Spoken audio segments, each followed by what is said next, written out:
Hello everyone, আবার একটা ঝটপট রেসিপি নিয়ে আপনাদের সামনে হাজির হয়ে গেলাম। আজকে ঝটপট হালিম রেসিপিটাই শেয়ার করব।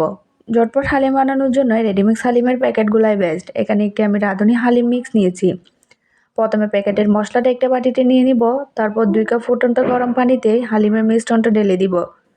আর 15 মিনিটের মতো হালিমের মিশ্রণটা ভিজিয়ে রাখবো, এতে করে এটা ফুলে উঠবে।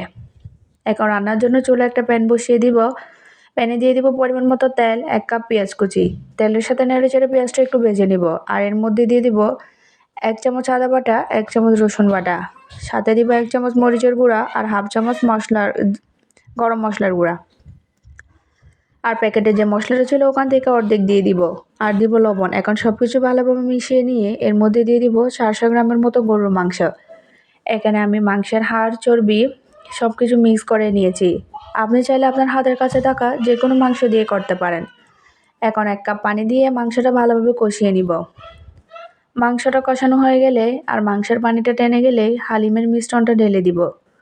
হালিমের মিশ্রণটা ভালোভাবে মাংসের সাথে মিশিয়ে নিয়ে আর পর্যাপ্ত পরিমাণের পানি দিয়ে মিডিয়াম আঁচে হালিমটা নেড়েচেড়ে রান্না করে নিব।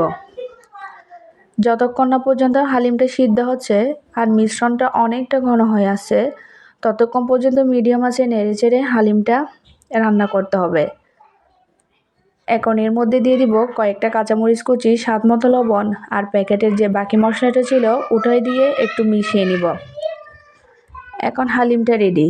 এবার শুধু গরম গরম পরিবেশন করার পালা। মেঘলা বিকেলে এরকম এক বাটি হালিম থাকলে আর কি লাগে। পরিবেশনের আগে দিয়ে দিবেন পেঁয়াজ বেরেস্তা, মরিচ কুচি, শসা কুচি, ধনিয়া পাতা কুচি, আদা কুচি আর লেবু স্লাইস।